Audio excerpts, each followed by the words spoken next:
우리 이 시간에 오신 여러분들 위해 하나님의 큰 은혜, 축복이 넘치기를 주님의 이름으로 축원합니다. 고용성이라는 분과 신용준이라는 분이 완벽한 공부법이라고 하는 책을 쓰셨는데, 여기에 셀리그만이라고 하는 박사의 실험 이야기가 나옵니다. 이분이 개를 두 그룹으로 나누었어요. 양쪽 다 전기 충격을 가했습니다. 그런데 한쪽은 피할 수 없는 울타리를 막아 놓았고, 한쪽은 피할 수 있는 공간을 마련해 놓았어요. 그런데 64번의 충격을 가했어요. 피할 수 없는 곳에 있던 개들을 이후에 피할 수 있는 곳으로 옮겼어요. 그리고 그곳에 또다시 전기 충격을 가했습니다. 피할 수 있습니다. 피할 수 있는 공간이 확보되어 있기 때문입니다. 하지만 피할 수 없는 공간에서 64번의 전기 충격을 받았던 개들은 도망가거나 피할 생각을 하지 않는 거예요. 도대체 왜 그럴까? 여기에서 이분이 만들어낸 심리학적 용어가 있어요. 학습된 무기력이라는 말이에요.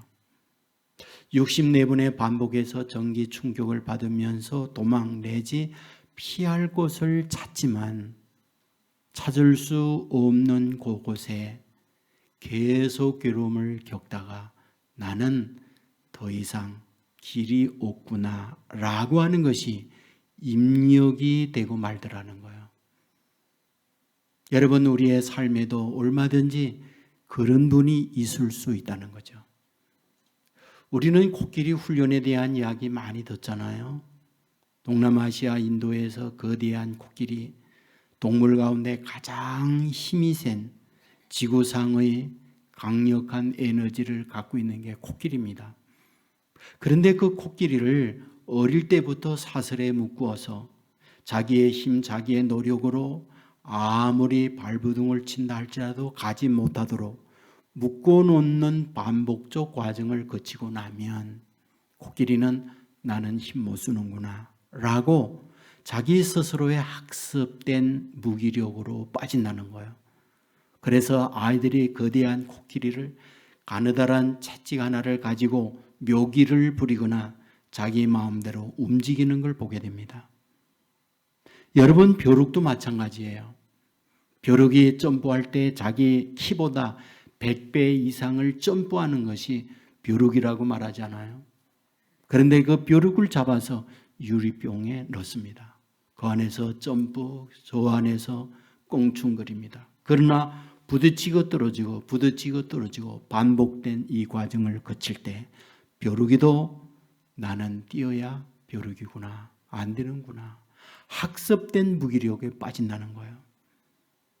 여러분, 우리 삶의 환경에 보면 자신이나 성도들이나 주위에 있는 분들 가운데 학습된 무기력으로 힘들어하는 분이 있구나 하는 걸 발견할 수 있어요.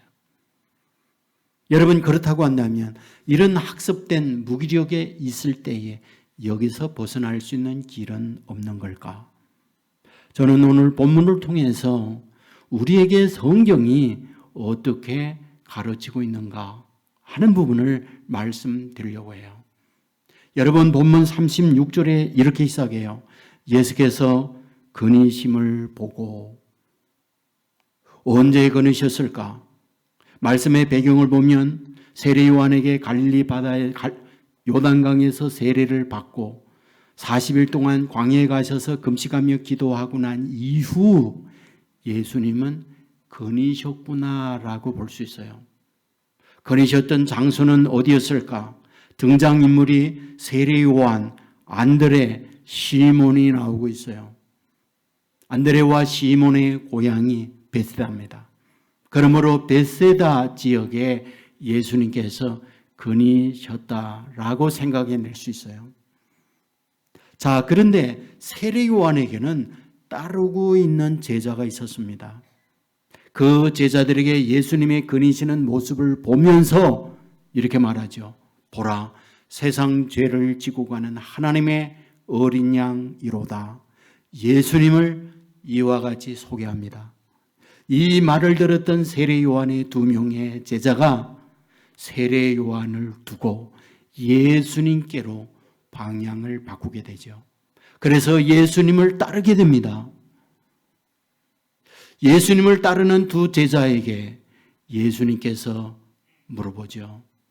너희가 왜 나를 따르느냐? 그러자 2명이 이렇게 말합니다. 어디 계시옵니까? 어디에 머물고 계십니까? 그러자 예수님은 그 2명에게 같이 가자. 그리고는 예수님이 머무시는 곳으로 2명을 데려갑니다. 여러분, 오늘 본문에 보면 10시까지 그들이 예수님과 함께 계셨다라고 말해요. 여기 10시라는 것은 오늘 우리의 시간으로 보면 오후 4시를 말해요. 다시 말하면 오전부터 예수님과 함께 지내시면서 오후 4시까지 머물렀다. 그런 얘기죠. 집으로 돌아갑니다. 그런데 2명 가운데 1명이 누구일까요? 오늘 본문은 그 1명이 안드레라고 말하고 있어요. 안드레란 누구입니까? 시몬의 형제라고 말합니다. 다시 말하면 이 시몬은 베드로를 말하죠. 베드로의 동생이 안드레예요. 안드레가 예수님을 만나고 난 이후 자기 집으로 돌아가서 자기 형 시몬에게 첫 마디가 무엇이냐? 형, 내가 오늘 메시아를 만났어 라고 했다는 거예요. 예수님과 함께 오전부터 오후까지 대화 나누고 함께 지내고 느낀 것이 무엇이냐? 이분이 메시아구나. 그리고 자기의 형 베드로에게 가서 형, 내가 오늘 메시아를 만났어 라고 말했다는 거죠. 저는 이 말의 의미가 마음으로 와요. 왜냐하면 수년 전에 미국에 있는 저와 가까이 지내는 목사님이 전화가 왔어요.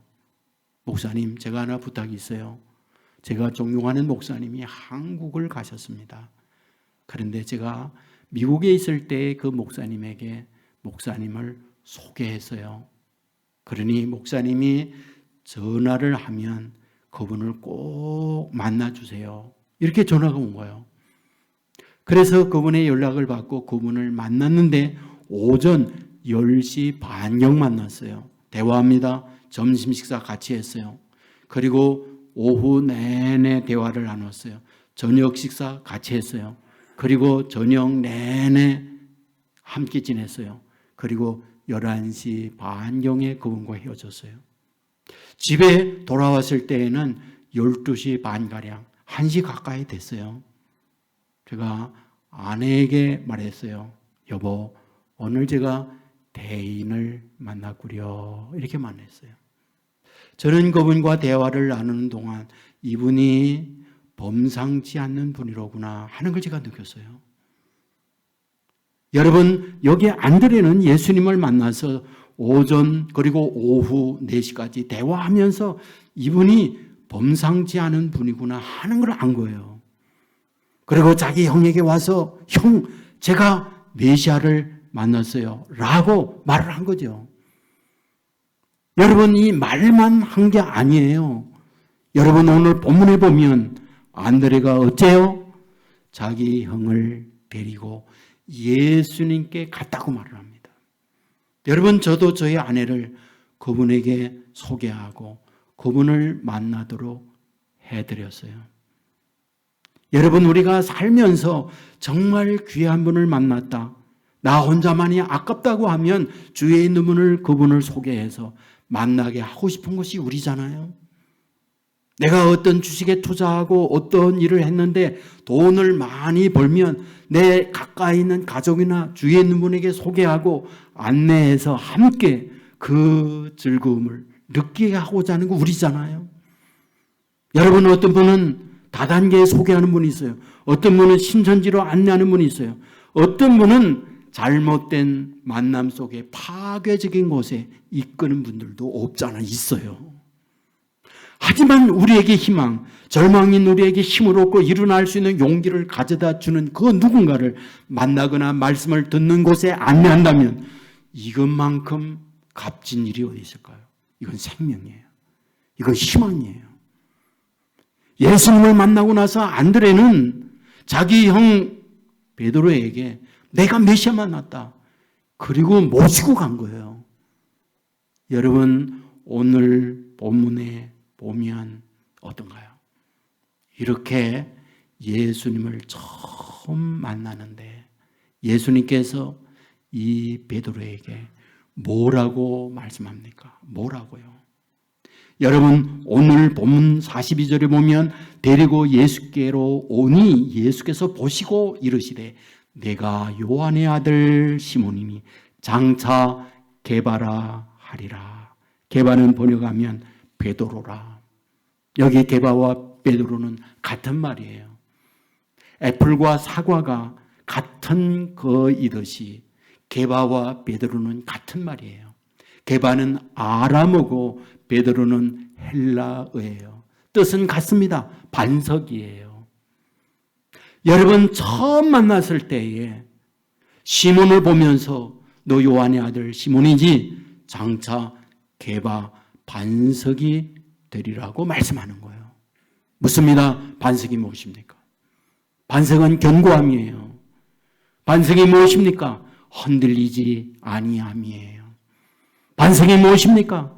요동치지 아니하는 정말 믿을 만한 그것을 반석이라고 말하는 거예요. 묻습니다.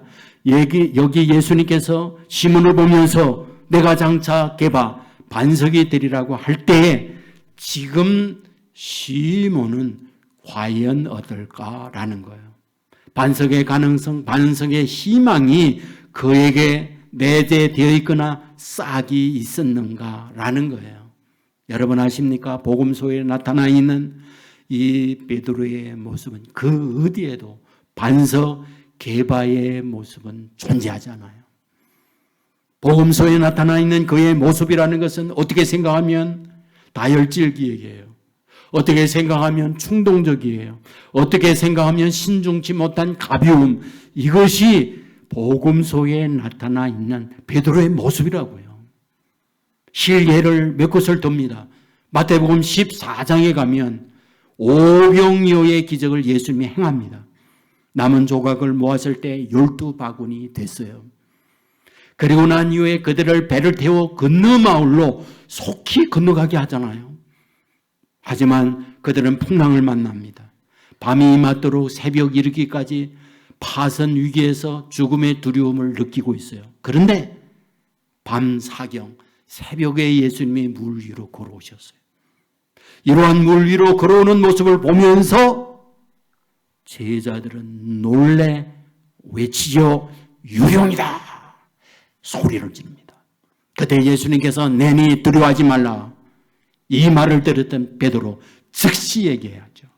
만일 주시거든 나를 명하여 물 위를 오라 하소서. 예수님은 말합니다. 오라.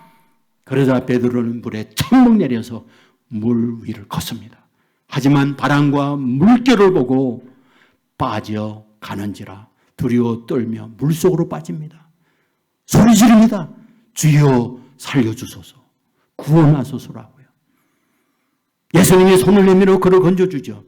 여기에서 우리가 볼 수 있는 것이 무엇입니까? 그에게 반석의 모습은 없는 거예요. 그는 충동적인 사람이에요. 그는 가벼운 사람이에요. 여러분, 그것으로만 아니죠. 마태복음 16장에 가면 가이사랴 빌립보에서 예수님이 여론조사한 걸 알아요. 신앙 고백을 듣고 난 이후 비로소 예수님께서 십자가의 죽으심을 공개했다고 말합니다. 비로소 십자가의 죽으심을 말한 거예요. 여러분, 이 말을 들었던 여러분 베드로 뭐라고 말합니까? 주여 이 일이 결코 주께 미치지 못하겠나이다. 내가 나서서 맡겠습니다. 그러자 예수님은 말합니다. 사탄아 내 뒤로 물러가라. 너는 나를 넘어지게 하는 자로다. 그렇게 얘기를 해요. 여러분, 여기에서 보여주는 게 뭡니까? 그는 반석의 모습이 아닌 거죠. 그는 가벼움이에요. 그는 충동적이에요. 여러분, 이 부분을 더 잘 보여주는 것이 마태복음 26장이잖아요. 예수님이 붙들려서 가야바 법정에서 재판받습니다. 신문받습니다. 매질당합니다. 고문을 당하고 있습니다. 거기에 숯불이 있고 그 숯불을 쪼이고 있는 가운데 베드로도 있고 하녀도 있었다고 그랬어요. 하녀가 무엇입니까? 노예입니다. 하녀가 무엇입니까? 남이 말할 때 그를 경청해 들을 만한 가치가 없는 존재가 하녀입니다. 여러분, 그 하녀가 베드로를 보면서 뭐라고 말해요? 당신도 저 갈릴리 사람과 한패지 라고 말하잖아요. 근데 그 말에 베드로는 겁에 질려 떨며 한마디로 부인하죠. 아니다라고요. 여러분, 3번씩 부인했던 걸 보게 되잖아요. 여러분, 여기에서 보면 뭡니까? 그 어디에도 반석과 같은 모습은 찾아볼 수 없구나 라는 걸 알게 되잖아요. 여러분, 예수님께서 부활하시고 나서 갈릴리 바닷가 제자들이 가 있는 곳에 갑니다. 그때 예수님께서 이 시몬을 부르실 때 뭐라고 부르신 거 알죠? 요한의 아들 시몬아, 요한의 아들 시몬아, 요한의 아들 시몬아 3번이나 반복해서 부르고 있어요. 참 흥미로운 게 뭔지 아십니까? 오늘 본문에서 안드레오에서 처음 예수님을 만날 때 내가 요한의 아들 시몬이지만 앞으로 시몬이 아니라 게바가 되리라고 했거든요. 예수님께 십자가에 못 박혀 돌아가고 부활하시고 다시 갈릴리로 왔을 때에 바로 이 시몬을 만났을 때 부를 때에도 게바 내지 베드로라고 말하지 않아요. 요한의 아들 시몬아, 요한의 아들 시몬아 똑같이 3번에 걸쳐서 말합니다. 무슨 뜻입니까? 내가 3년 반 동안 나와 함께 지내고 있지만 뭐하다? 여전히 너는 시몬이야.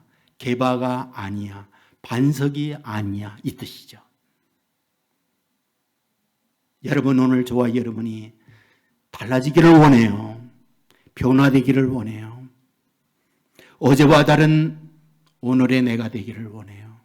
작년과 다른 금년의 나의 가정이 되기를 원해요. 하지만 여전히 변함이 없는 나, 변함이 없는 내 가정이라고 할 때 슬픈 거죠. 앞으로 내 미래를 볼 때에 오늘을 보면서 여전히 미래에도 희망이 없는 내 모습을 바라본다면 슬픈 일이죠.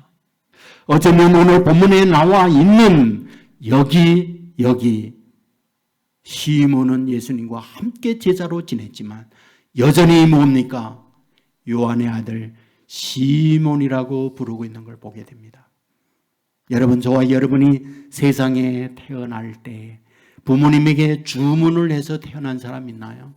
우리는 선천적으로 그냥 타고납니다. 타고나요. 여러분, 태어날 때에 우리는 한국인으로 태어나요. 우리의 생긴 모습 그대로 이렇게 태어나요. 여러분, 저도 좀 멋있고 저도 좀 머리숱이 많고 그런 모습으로 태어나면 얼마나 좋아요. 그런데 태어나서 보니 유전자적으로 그렇게 갖고 태어난 거예요. 어쩔 수 없어요. 바꿀 수 없어요. 어제 우리 교육자들과 함께 코로나 바이러스에 대한 이야기를 나누면서 내가 뉴스를 봤더니 혈액형에 의해서 코로나 바이러스 점령 확진자가 많고 적은 사람이 있다고 하더라. O형이 제일 적더라. 이건 과학적으로 증명됐다. 그런데 제일 많은 혈액형이 A형이다. 그런데 내가 A형이다. 이거 어쩌냐. 그런 얘기를 제가 했어요. 저는 A형 타고나려고 하지 않았어요. 낳고 보니까 A형이에요. 바뀌지 않습니다. 저는 이 시간 여러분에게 이렇게 말하고 싶은 거예요. 시몬의 삶, 참 충동적이고 즉각적이고 반석이지 아니하는 그 인생, 타고남이 그러니 영혼이 바뀔 수 없다는 말인가 하는 거예요. 바꿀 수 없느냐는 거예요. 여러분, 만일 저와 여러분에게 바뀔 수 없는 그런 거라고 하면 이 얼마나 슬픈 일일까요? 그런데 많은 경우는 학습된 무기력과 같이 학습으로 말미암아 무력 가운데에 있는 이들이 얼마든지 있을 수 있다는 거예요. 여러분, 오늘 본문에서 예수님께서 무엇입니까? 첫 만남을 가질 때 요한의 아들 시몬이다. 하지만 너는 게바, 반석이 되리라고 주님이 말씀합니다. 그렇다면 무엇입니까? 안 될 걸 말씀하는 걸까요? 가능하니까 말씀합니다.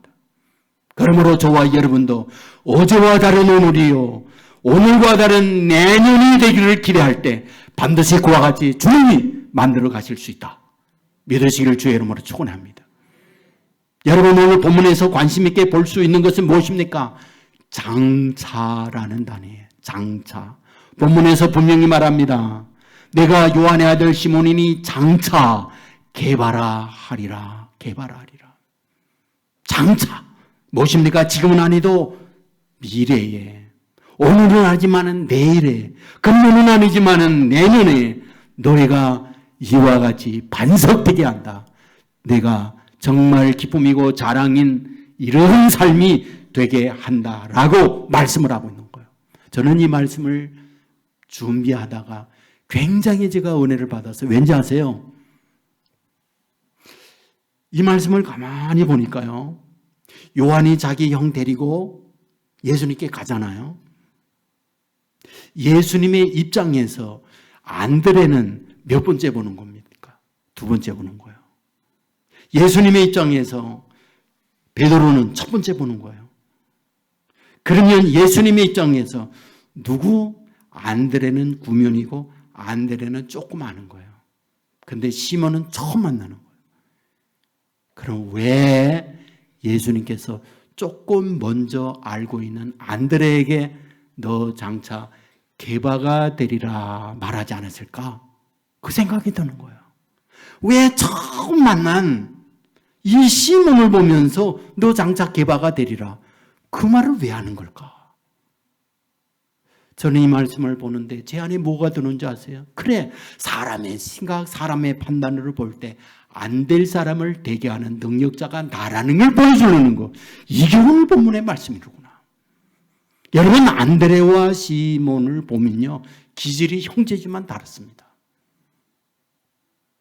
여러분, 성경 복음서에 나타나 있는 베드로의 모습과 안드레의 모습을 보면 오히려 안드레가 인간적으로 베드로보다 훨씬 나아요. 가능성이 더 좋아요. 그런데 이런 인간의 시각으로 볼 때 시몬에 대하여는 늘 미심쩍어요. 늘 마음이 놓이지 않아요. 어디에 어떻게 튈지 몰라요. 그런데 그를 장차 개발하리라, 반석이 되겠다는 거예요. 여러분, 이걸 생각하면 얼마나 은혜가 됩니까? 그렇구나. 나 스스로가 사람들이 평가할 때에도 가능성이 없지만 주님이 하면 되는구나. 여러분의 은혜가 저와 여러분에게 넘치기를 주의 이름으로 축원합니다. 저는 알코올 중독자 한 분을 알아요. 이분은 평소에 천사 같아요. 하지만 술이 들어가면 주사가 있어요. 폭력적으로 바뀝니다. 헐크가 됩니다. 가정을 부시고 자녀들이 도망가고 늘 아내는 얼굴에 겉모습이 까맣게 기고 기쁨이 없어요. 희망의 미래가 보이지 않습니다. 이런 삶을 살다 보니까 직장도 없어요. 늘 소주가 자기의 인생의 삶이에요. 이렇게 살던 그에게 얼굴이 어느 날 노래지기 시작했어요. 보니까 황달이 온 거죠. 병원에 가서 검사했더니 간경화가 시작된 거예요. 입원했습니다. 여러분, 어쩝니까? 아내가 돌보죠. 그러다 너무 힘드니까 자기의 누님이 와서 교대해서 병간호를 해요. 누님은 예수 믿는 부인이었어요. 어느 날 자기가 자기 동생을 병원에서 간호하고 있을 때에 동생을 데리고 병원에 있는 기도실에 가야겠다. 그리고는 그를 데리고 기도실에 갔어요. 물론 전에 어쩌다가 한두 번씩 교회에 나간 경험이 있던 거였는데 그날 기도실에 앉아서 눈을 감고 있는데 이분의 간증이 이렇습니다. 주님이 딱 말씀하는데 얼마나 힘드니 그러더라는 거예요. 내가 지금까지 오면서 내 마음대로 내 인생이 풀리지 않으면서 얼마나 삶의 무게에 짓눌려 힘들었니? 그거를 잊어보고자 한 잔, 두 잔 하던 것이 이 꼴이 되었구나 하면서 자기가 지금까지 지내오면서 힘들게 어려웠던 것을 주님이 알아주더라는 거예요. 그동안에 살면서 술 마신다고 아내와 다툼, 그동안에 할 일 제대로 못한다고 하면서 주님의 주위에 핀잔, 수없이 비난과 야유 속에 살아온 것이 자기 인생이었는데 한 번도 자기가 자기 속 안에 있는 고통과 아픔, 지금까지 삶의 여정 속에서 풀리지 않는 어려움 때문에 좌절하고 절망하고 그것을 잊어보고자 술로 살아왔던 자기 인생 그 누구도 한 번도 이해한 사람 없다는 거예요. 그런데 그날 그곳에 앉아있는데 주님이 와서 그 얘기를 하더라는 거예요. 얼마나 힘들었냐고. 그때에 자기의 마음을 알아주는 주님이 있다는 걸 생각하니까 눈물이 폭포수와 같이 쏟아지는 거예요. 그날 거기에서 통곡하면서 울었다는 거예요. 여러분, 놀라운 일이 뭔지 아세요? 자기의 마음, 자기의 심정을 이해하는 이분을 만났을 때 이분은 여기서부터 바뀌기 시작한 거예요. 그리고 건강도 회복하고요. 그리고 퇴원을 해서 정상적 가정을 이루고 돈벌이도 하면서 살아가는 그런 모습을 제가 보아요. 어쩌면 지금까지 학습된 무기력 가운데 지내왔던 거였지만은 어떻습니까? 찾아온 주님을 만났고 자기를 이해하고 자기를 받아주는 그 주님을 생각할 때 인생이 이렇게 바뀔 수 있구나라는 걸 보여주고 있잖아요. 여전히 주님께서 저와 여러분들도 그와 같이 바꾸고 만들어 간다는 사실 믿으시기를 주의 이름으로 축원합니다. 그렇다면 주님은 어떤 방법으로 시몬을 개바가 되게 하는 걸까요? 어떤 방법으로 어제와 다른 오늘, 오늘과 다른 내일로 바꿔내는 걸까요? 저는 이 말씀을 가만히 보면서 깨닫는 것 중에 1차자가 뭐냐? 주님은 힘 빼기 작업을 먼저 한다 하는 거예요. 힘 빼기 작업을 한다. 어떤 힘이요? 육체적인 힘 이런 것보다 생각의 힘을 빼게 하신다라는 거예요. 마태복음 16장에 예수님께서 이런 말씀하셨어요. 베드로를 향하여 내가 하나님의 일을 생각지 아니하고 도리어 사람의 일을 생각한다. 그 말씀이에요. 그 안에 자기의 생각에 힘이 있어요. 그런데 주님께서 내가 내 생각의 힘이 너를 이렇게 판단하고 있구나 라는 말씀을 하는 거예요. 그렇습니다. 오늘 저와 여러분의 생각에 힘이 있어서 주님과 거리가 먼 내 마음대로 내 인생을 사는 경우 많습니다. 그런데 주님이 우리로 하여금 반석되기 위하여 먼저 하고자 하는 것, 내 안에 있는 내 생각의 힘을 빼게 하시는구나라는 거예요. 여러분 요한복음 21장에 가면 이런 말씀이 나와요. 3절에 시몬 베드로가 나는 물고기 잡으러 가노라 하니 그들이 우리도 함께 가겠다 하고 나가서 배에 올랐으나 무슨 말인지 아세요? 예수님이 십자가에 못 박혀 돌아가고 난 이후에 장사했어요. 무덤에 계십니다. 그런데 그때 제자 베드로가 다른 제자에게 예수님도 없으니 난 고향에 가서 고기잡이 하겠다 하고 가요. 그랬더니 다른 제자들도 나도 가겠다. 그래서 함께 갔다는 거예요. 보세요. 예수님께서 부활하셨어요. 부활하시고 제일 먼저 자기를 버리고 간 제자들이 있는 곳으로 예수님이 갑니다. 여러분 이때에 부활하신 주님께서 밤이 맞도록 그물을 던지고 있는 제자들을 향하여 첫 한마디 하신 것이 있죠. 너희가 잡은 것이 있느냐 하고 저 바다에서 그물 던지고 있는 이들에게 새벽녘에 부활하신 주님이 외쳐요. 그랬더니 그들이 하는 말 없나이다 라고 합니다. 그러자 예수님께서 하신 말씀 오른편에 그물을 던지라 라고 얘기해요. 여러분, 오른편에 그물을 던졌을 때 성경은 뭐라고 기록하느냐? 요한복음 21장 6절에 보면 물고기가 많아 그 그물을 들 수 없었더라. 엄청난 고기를 잡았다. 그물이 찢어질 정도로 고기가 잠겼다. 무슨 뜻입니까? 그들이 갖고 있는 자기의 생각대로 그물을 수선하고 배를 띄워 자기의 생각대로 그 일을 했지만 뭐다? 헛구무질이고 빈손이었다. 그러나 자기들의 경험, 자기의 생각을 내려놓고 주님께서 오른쪽에 그물을 내리라 라고 그것을 받아들였을 때 뭐다? 놀라운 일이 벌어지고 있다는 걸 보여주는 거죠. 맞습니다. 주님께서 저와 여러분을 바꿔가려고 할 때에 저와 여러분의 생각을 내려놓게 해요. 힘 빼게 해요. 그리고 주님의 생각으로 저와 여러분을 바꿔갈 때 비로소 여기에서 시몬이 게바 어제와 다른 반석의 인생이 된다. 믿으시기를 주의 이름으로 축원합니다. 동시에 주님께서는 어떻게 우리로 하여금 반석되게 할까?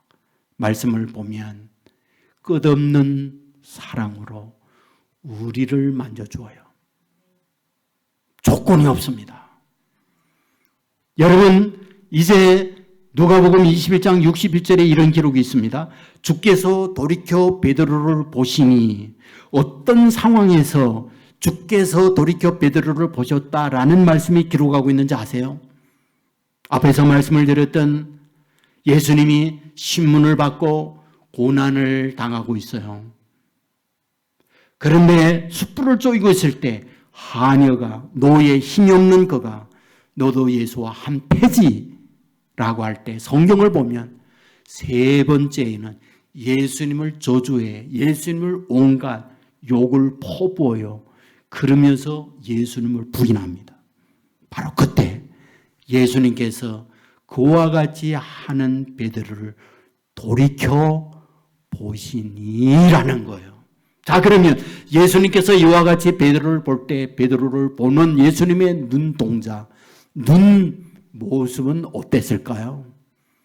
여러분, 이렇게 보면 지금 예수님 3년 반 동안 동행하면서 예수님의 사랑과 인도를 받고 혜택을 다 입었어요. 그런데 어려움을 당하자 예수님을 부인하는 것, 신발, 헌 신발 버리듯 버리는 거잖아요. 끔을 씻고 단물 빠질 때 끔을 버리듯 예수님을 버리고 있는 거잖아요. 자, 그러면 우리 같으면 우리는 화가 나죠. 저 고얀 놈 돌이켜 볼 때에 째려보는 거죠. 눈에 불을 켜고 보는 거죠. 그런데 아세요? 헬라어의 보시고라는 뜻인 긍휼과 자비와 사랑의 마음으로 측은히 보시고라는 뜻이라는 것. 놀랍지 않나요? 자기를 배신하고 있는 현장이에요. 그거를 듣고 보고 있어요. 그러면 눈을 돌이켜 보고 있는 거예요. 그런데 그런 베드로를 어떻게 해요? 측은한 마음으로 언제나 어른이 될까? 언제나 반석이 될까? 이런 마음으로 베드로를 보시고 라고 하는 거예요. 사람은 알아요. 저가 나를 좋아하는지 싫어하는지 말을 하지 않아도 눈으로 말해요. 우리는 알아요. 베드로는 그걸 느끼고 있는 거예요. 그것만 아니죠. 예수님을 버리고 고기 잡으러 간다고 갔어요. 우리가 잘 아는 대로 고기 잡고 밤이 맞도록 수고하는 그를 위하여 예수님은 와서 따뜻한 몸을 녹이기 위하여 숯불을 피워놓아요. 그리고 배고플 그를 위하여 떡을 구워놓아요.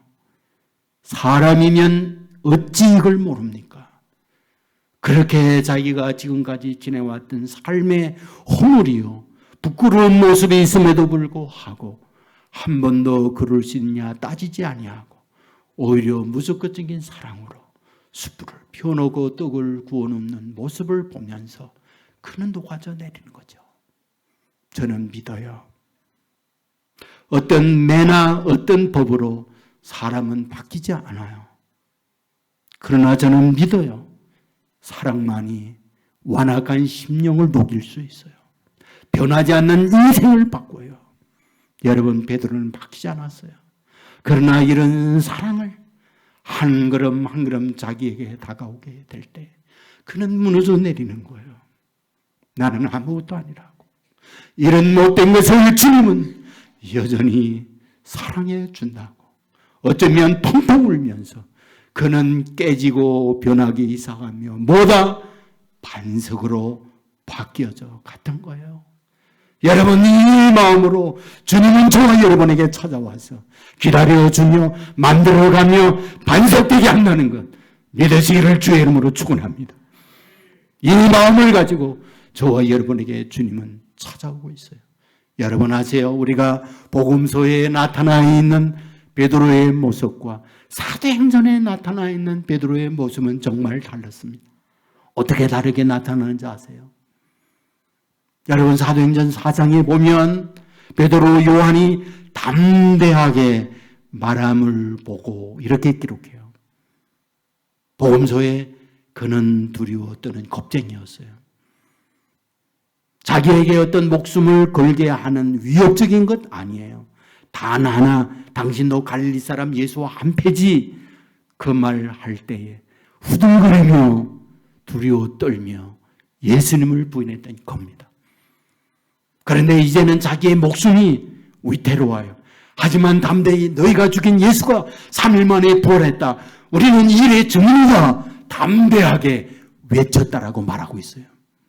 물론 붙들립니다. 물론 내질당합니다. 물론 감옥에 갇힙니다. 성경은 뭐라고 말합니까? 이 부활하신 주님을 위하여 고난받는 걸 기뻐히 여기더라. 이렇게 기록해요. 뭡니까? 반석이 됐다는 말이죠. 우리는 코바데스라고 하는 영화를 잘 알고 있잖아요. 여러분, 베드로가 로마에서 복음을 전했어요. 네로 황제에 의하여 로마가 불타버립니다. 그 박해를 피하여 로마를 떠나요. 그때에 베드로가 같이 따르던 제자가 있었어요. 바위에 걸터 앉았을 때 부활하신 주님께서 자기 앞을 지나갑니다. 그때 그 유명한 말 코바데스 도미네라고 말하죠. 주여 어디로 가시나이까?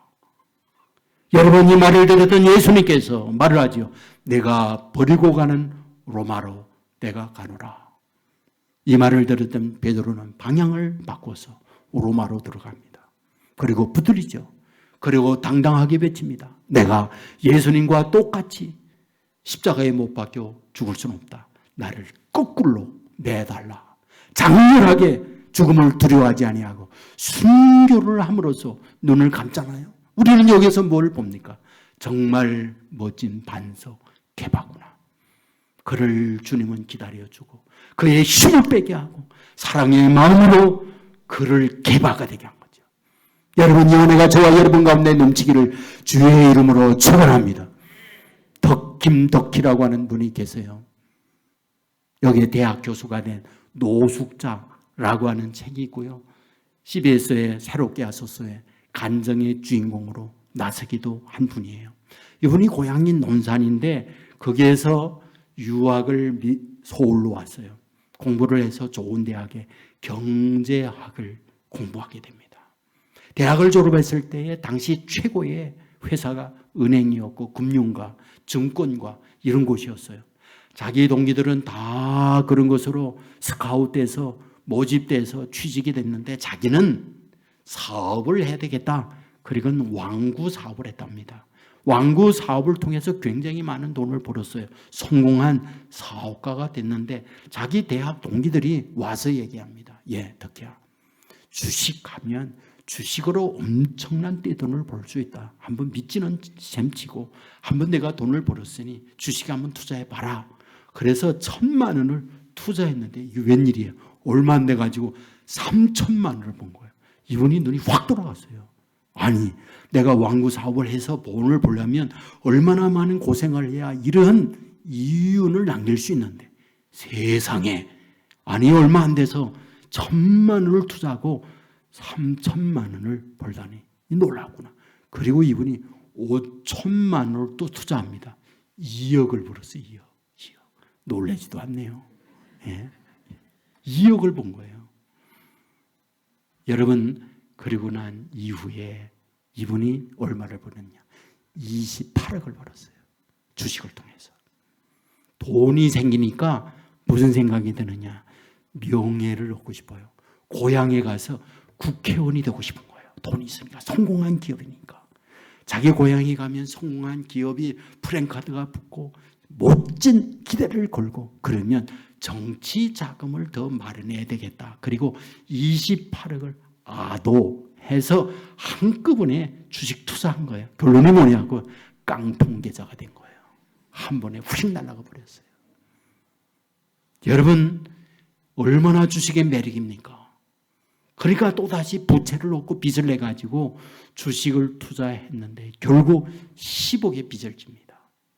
집 팔았죠. 자동차 팔았죠. 가정의 이런 과정 속에 갈등하죠. 다툼이 있죠. 그러다가 결국은 집에 더 이상 있을 수가 없어 집에 쫓겨나 노숙자가 돼요. 그래서 수원역 거기에서 노숙 생활을 하고 있을 때 어느 날 자기의 이종 사촌이 목사인데 찾아온 거예요. 노숙자의 모습으로 있는데 날마다 술 마시고 날마다 희망이 없는 삶을 사는 거였잖아요. 와서 기도해주고 형 이러지 마. 우리 집에 가.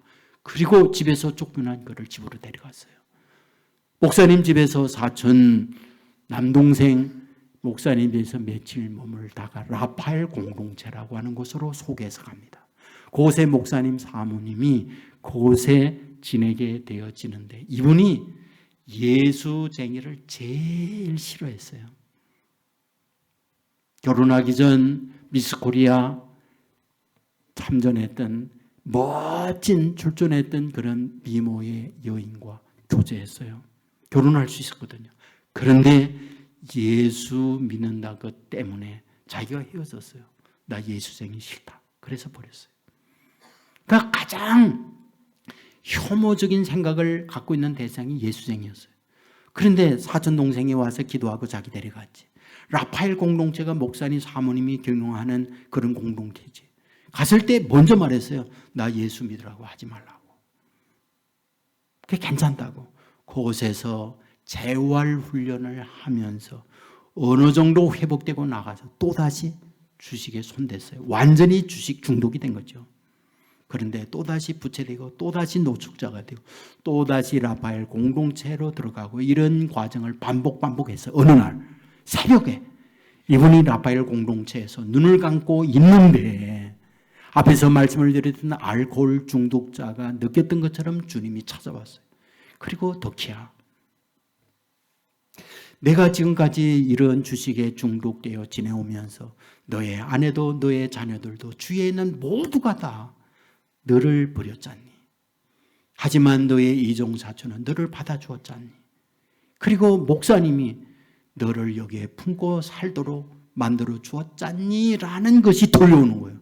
그러면서 자기 안에 뭐다? 세상은 자기를 다 버렸지만 여기만이 주님만이 나를 받아주는 곳이로구나 하는 걸 그때 느끼는 거예요. 그리고 여기서부터 이분이 감동의 은혜를 받으면서 조금씩 변화를 받아가면서 여기에서 새로운 마음의 다짐을 해요. 다짐. 그리고 여기에서 다시 국가고시 시험 준비를 하는데 그것이 무엇이냐? 직업 상담사라는 공부를 해서 시험을 보았는데 합격이 돼요.